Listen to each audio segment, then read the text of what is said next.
اعلیٰ حضرت فرمانے لگے دنیا میں نبی پاک صلی اللہ علیہ وسلم سے بڑا پیر کامل کوئی نہیں، اور جناب ابو بکر صدیق جیسا مرید بھی کوئی نہیں۔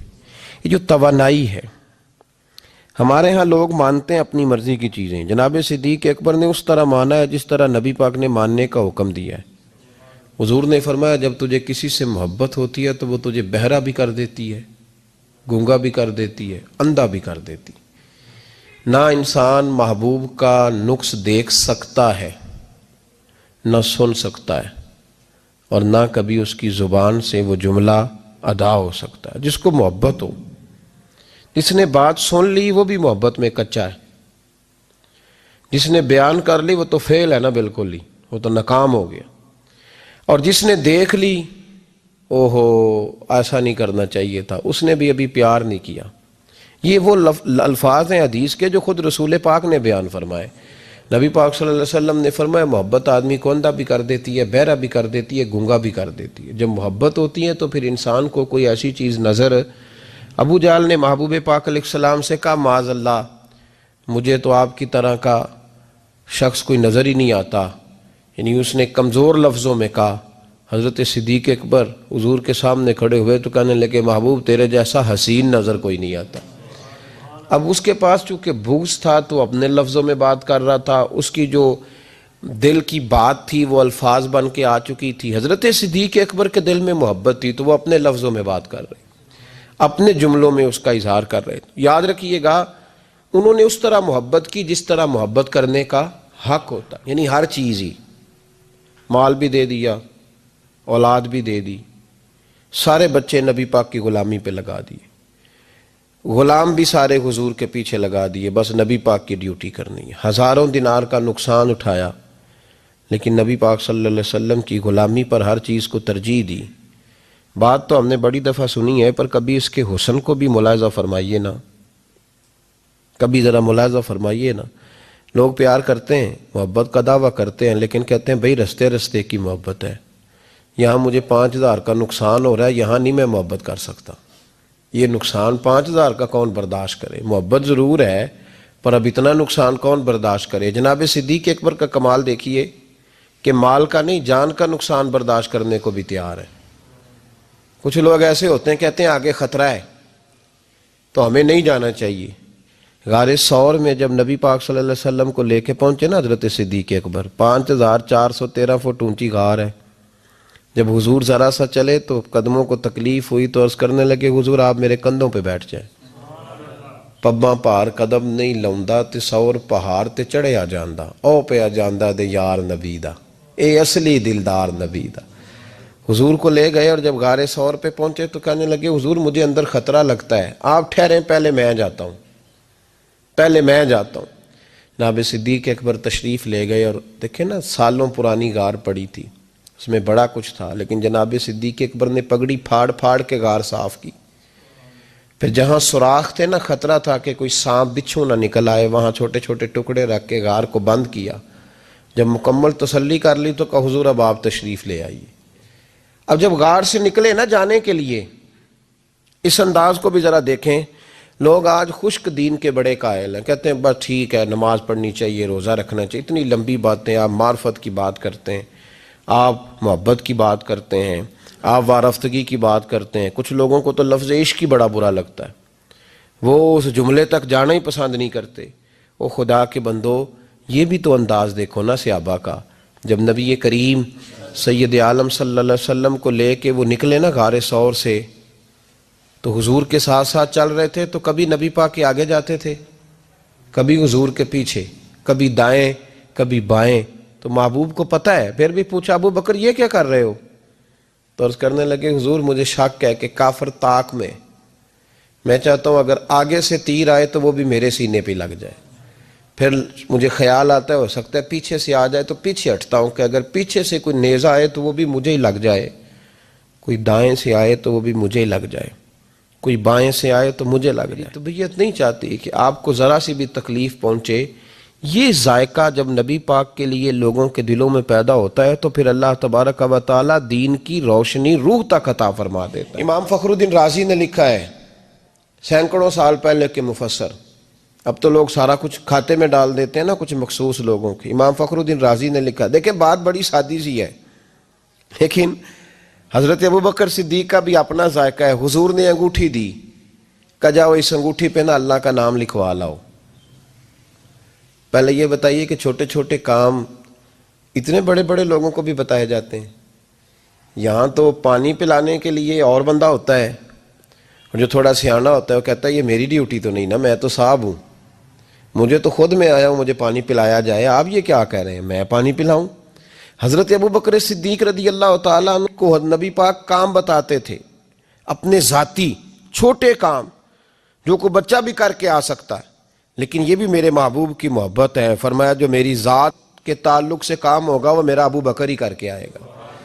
جناب صدیق اکبر کو انگوٹھی دی، فرمایا جاؤ اس پہ اللہ کا نام لکھوا لاؤ۔ امام فخر الدین رازی نے لکھا ہے جناب صدیق اکبر گئے، کہتے ہیں میں نے لکھنے والے سے کہا کہ اللہ کا نام لکھ دو، پھر میری طبیعت نے گوارا نہ کیا کہ صرف اللہ کا لکھاؤں، میں نے کہا یار اس طرح کرو ساتھ میرے مصطفیٰ کا بھی لکھ دو۔ حضور کا حکم کیا ہے؟ تو حضرت ابوبکر کیا کہتے ہیں؟ یہاں لوگوں کو بڑا شکوہ ہے، کہتے ہیں آپ جناب بڑھا بڑھا کے حضور کی شان بے، اتنی بات کہو جتنی ہے، حد میں رکھو۔ اور میں نے کہا بیوقوف تو حضور کی حد بتا دے نا، ہم وہیں تک رہ جائیں گے۔ بالغ العلا بے کمال ہی کشف الدجا بے جمال حسنت جمیع خصال صلو علیہ وآلہ، تو حد بتا ہم حد تک رہیں گے۔ نبی پاک صلی اللہ علیہ وسلم نے کہا میرا نام لکھو، اللہ کا نام لکھواؤ۔ جناب صدیق اکبر نے ساتھ حضور کا بھی لکھوا لیا۔ واپس لائے نا، حضور کو انگوٹھی دی تو اس پہ لکھا تھا اللہ، محمد اور ابو بکر۔ تو حضور نے فرمایا ابو بکر یہ تو نے کیا کیا ہے؟ میں نے کہا تھا اللہ کا لکھوا لا، تو میرا بھی لکھوا لایا اپنا بھی۔ جناب صدیق اکبر چونک گئے۔ امام فخر الدین رازی نے لکھا چونکے، عرض کرنے لگے یا رسول اللہ میں نے آپ کا نام تو لکھوایا ہے، میری طبیعت گوارا نہیں کرتی تھی کہ اللہ کا ہو اور آپ کا نہ ہو، خدا کا ذکر کرے ذکر مصطفیٰ نہ کرے، ہمارے منہ میں ہو ایسی زبان خدا نہ کرے۔ کہا حضور اللہ کا نام تو آپ نے کہا تھا اور میں نے ساتھ گوارا نہیں کیا کہ آپ کا نہ ہو، تو میں نے لکھوا لیا ہے، باقی اپنا میں نے نہیں لکھوایا حضور، واللہ میں نے نہیں لکھوایا۔ محبوب ابھی بات سن ہی رہے تھے کہ جبریل امین حاضر ہو گئے، عرض کرنے لگے یا رسول اللہ رب فرماتا ہے ابو بکر گوارا نہیں کرتا کہ میرے نام سے آپ کا نام جدا ہو، تو رب گوارا نہیں کرتا کہ آپ کے نام سے ابو بکر کا نام جدا ہو، لہذا ابو بکر نے آپ کا لکھوایا ہے اور ابو بکر کا رب کریم نے لکھوا دیا ہے۔ تو بھائی محبت جب یہ روپ اختیار کرتی ہے تو اعلیٰ حضرت پھر بول اٹھتے ہیں، فرماتے ہیں اگر مصطفیٰ جیسا پیر کوئی نہیں تو پھر ابو بکر جیسا مرید بھی کوئی نہیں۔ حضرت ابو بکر صدیق سے کسی نے پوچھا آپ کی پسند کیا ہے؟ کہنے لگے ایک میری پسند یہ ہے کہ میری بیٹی مصطفیٰ کے گھر میں جائے اور حضور کی نوکری کرتی رہے، اور یا ابو بکر دوسری، فرمایا دوسری پسند یہ ہے کہ رب مجھے مال دیتا رہے اور میں محبوب کے قدموں پہ قربان کرتا رہوں۔ تو تیسری، فرمایا تیسری پسند یہ ہے کہ النظر الی وجہ رسول اللہ، حضور بیٹھے رہیں اور میں حضور کے چہرے کا دیدار کرتا رہوں، یہ میری پسند۔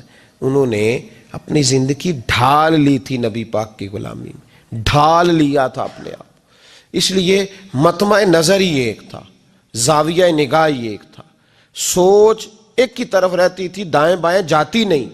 میرے بھائی جب محبت خالص کرنی ہے تو میرے اسا فرمایا کرتے تھے کسی نے حضور کا عشق سیکھنا ہے تو جناب صدیق اکبر سے سیکھے، ان سے سیکھو حضور سے محبت کس طرح کرنی، انہوں نے غلامی کس طرح کا انداز۔ ایک دن بیٹھے بیٹھے نا ایسے مسجد میں بیٹھے ہوئے تھے تو اچانک اٹھے، ہوش مند آدمی تھے، دانا آدمی تھے، بڑی ڈیوٹی کرنے اٹھے، تو جو ملک شام کی طرف رستہ جاتا تھا نا مدینے کا، اس رستے جانے لگے۔ امیر المومنین حضرت ابو بکر صدیق جاتے جا رہے ہیں، تھوڑی دیر گزری تو کچھ صحابہ نے کہا حضور آپ کدھر جا رہے ہیں؟ ہم بھی پیچھے پیچھے، کدھر جانا ہے؟ تو پلٹے تو رو پڑے، کہنے لگے ایک دفعہ نبی پاک صلی اللہ علیہ وسلم کئی دن کے بعد نظر نہیں آئے تھے، پھر حضور ادھر سے تشریف لائے تھے، تو میرے دل میں خیال آیا شاید آج بھی حضور ادھر سے آ جائیں، تو میں چلا سب روگاں دا روگ محمد جس کا نام وچھوڑا۔ کہا میں جب بہت علیل ہوئے نا حضرت صدیق اکبر، تو جناب عمر فاروق رضی اللہ تعالیٰ عنہ نے ایک طبیب بلایا ملک شام سے، کہا اسے دیکھو تو صحیح، روز بروز کمزور ہوتے جا رہے ہیں۔ تو طبیب دیکھ کے کہنے لگا مرض تو کوئی نہیں، لیکن ان کا دل بے چین ہے، ان کی روح پریشان ہے، یہ کسی سے بچھڑے ہوئے لگتے ہیں۔ تو حضرت عمر کہنے لگے صدیق کیا بات ہے یار، کس سے بچھڑے ہو؟ تو جناب ابو بکر نے آنکھ کھول کے دیکھا، فرمایا تجھے تو جیسے پتہ ہی نہیں، تمہیں تو جیسے خبر ہی نہیں۔ تو حضرت عمر بھی رو پڑے، بھائی محبت کی تو ٹوٹ کے نبی پاک صلی اللہ علیہ وسلم کے ساتھ ان کی وفاؤں کا رشتہ رہا تو پھر حد درجے کا رہا، ہر چیز قربان کی۔ یہ جو لوگ سوچ سمجھ کے چلتے ہیں نا، وہ بیچارے اپنے ذائقے کھو بیٹھتے ہیں سارے۔ حضرت صدیق اکبر رضی اللہ تعالیٰ عنہ کی زندگی بتاتی ہے کہ حضور کی غلامی کرو تو کھل کے کرو، ڈٹ کے کرو، پھر جو بچا بچا کے رکھتے ہیں ان کے پاس کچھ بھی نہیں رہتا۔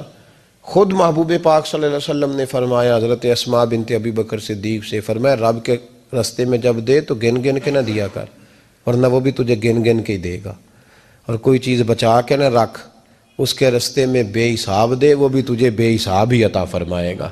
ہم محبت میں بھی کنجوسی کرتے ہیں، سوچ سمجھ کے تھوڑی سی، تو وہ کس طرح کی محبت ہے جس میں بندہ سوچ رہا ہے، غور کر رہا ہے، ارادہ کر رہا ہے، تیاری کر رہا ہے، دیکھ رہا ہے، پرکھ رہا ہے، وہ کیسے آگے بڑھے گا؟ غلامی تو غلامی ہوتی ہے، غلاموں کی سوچیں اپنی نہیں ہوتی، سوچیں بھی غلام ہوتی ہیں۔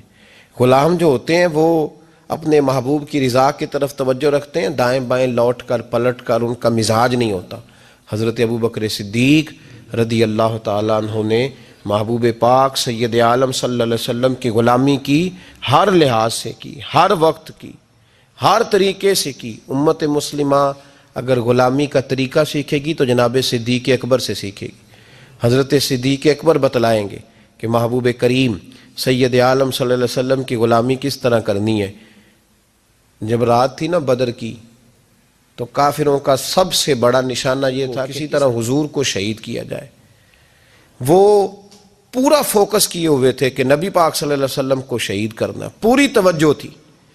تو صحابہ کہتے ہیں کہ ہم نے ارادہ کیا کہ حضور کے لیے علیحدہ سے ایک خیمہ بنایا جائے، چھپر بنایا جائے۔ حضور کے لیے وہ ہم نے چھپر بنا دیا، محبوب اس کے اندر قیام کرنے لگے۔ اب خیال یہ تھا کہ یہاں ڈیوٹی کون کرے گا، ڈیوٹی کون کرے گا، یہاں کون ٹھہرے گا، یہاں یہ بڑے خطرے والی جگہ ہے، یہاں کون ٹھہرے گا۔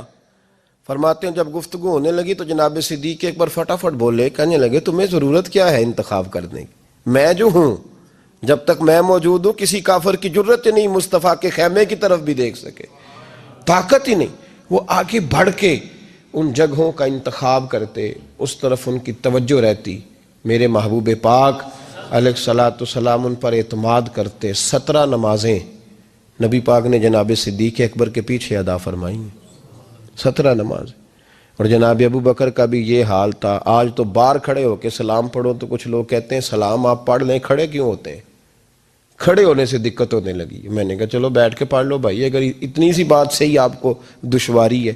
حضرت صدیق اکبر رضی اللہ تعالیٰ عنہ نماز پڑھا رہے تھے، محبوب پاک سید عالم صلی اللہ علیہ وسلم تشریف لے آئے۔ حضور ایک صلح کے لیے گئے، فرمایا مجھے دیر ہو گئی تو کسی کو ابو بکر سے کہنا نماز پڑھا لے۔ تو کہتے ہیں حضور کو دیر ہو گئی، جناب بلال نے اقامت کہی تو حضرت صدیق اکبر مصلی پہ کھڑے ہو گئے۔ ابھی 2 ہی رکعتیں پڑی تھی کہ حضور تشریف لے آئے۔ جس صف سے حضور گزرتے رہے صحابہ رستہ چھوڑتے رہے۔ دوران نماز ہی محبوب پہلی صف کے قریب آئے تو جناب صدیق اکبر نے قدم پیچھے ہٹایا، عین نماز میں، عین نماز۔ حضور نے فرمایا ابو بکر مکمل کرو نماز، پھر قدم ہٹایا، تیسری دفعہ پھر کہا، پھر قدم ہٹایا۔ جناب صدیق اکبر پیچھے ہٹ گئے۔ محبوب نے نماز مکمل کرائی اور فرمایا میں نے جب کہا تھا مکمل کراؤ تو کیوں نہیں کرائی؟ تو کیا خوبصورت انداز ہے۔ کہنے لگے یا رسول اللہ اب ابو قحافہ کے بیٹی کی اتنی جرت تو نہیں نا کہ مصطفیٰ کا امام ہی بن جائے، اتنی جرت تو نہیں نا۔ تو عزیز یاد رکھیں حضرت ابو بکر صدیق نے حضور کی تعظیم کی، نبی پاک کا ادب کیا۔ وہ جو لوگ کہتے ہیں نا زیادہ قریب رہنے سے محبت کم ہو جاتی ہے، حضرت صدیق اکبر نے اس فلسفے کو بھی غلط ثابت کر دیا۔ انہوں نے ثابت کیا ہے کہ محبت خالص ہونی چاہیے۔ کئی دفعہ بندہ جتنا قریب جاتا ہے محبت اتنی زیادہ بڑھتی جاتی ہے۔ شرط ہے کہ یہ خالص ہو، اس میں اخلاص ہو، تصنع نہ ہو، بناوٹ نہ ہو، ریاکاری نہ ہو، ملاوٹ نہ ہو اس کے اندر۔ ایک دن نبی پاک صلی اللہ علیہ وسلم حضرت ابو ہریرہ اور دیگر بیٹھے تھے تو محبوب علیہ السلام نے فرمایا بھئی ذرا نا وقفے سے ملا کرو، محبت بڑھتی ہے، وقفے سے ملا کرو، قدر کھو دیتا ہے یہ ہر روز کا آنا جانا، بڑی دلچسپ ہوتی ہیں بے ترتیب ملاقاتیں، تو کہا ذرا وقفے سے ملا کرو، محبت بڑھتی ہے۔ تو ٹھیک ہے یا رسول اللہ صلی اللہ علیہ وسلم۔ تو حضرت ابو بکر صدیق بھی ایک دن پورا نہ آئے، جب بات ہو رہی تھی وہ بھی بیٹھے ہوئے تھے مجمع میں، ایک دن پورا نہ آئے۔ اگلی صبح حضور نے پوچھا ابو بکر کہاں تھے؟ عرض کی حضور آپ نے تو کہا تھا وقفے سے ملا کریں۔ فرمایا وہ دوسروں کے لیے کہا تھا، تیرے لیے نہیں کہا تھا، تو روز ملا کر، پابندی سے ملا کر، توجہ سے ملا کر، وہ تیرے لیے بات نہیں کہی، وہ کوئی اور ہے جو قریب رہیں تو قدر کم ہوتی ہے۔ ابو بکر صدیق تو محبوب کے ساتھ مکے میں بھی ساتھ، بدر میں بھی، احد میں بھی، غار ثور میں بھی، اور دیکھیے 1400 سال ہونے کے ہیں وہ مزار میں بھی مصطفیٰ کے ساتھ ہی آرام کر رہے ہیں، تو وہاں بھی ساتھ ہے۔ پانی پرن سہیلیاں رنگا رنگ کڑے، اسی تے پریا اس دا جانیے جس دا توڑ چڑھے۔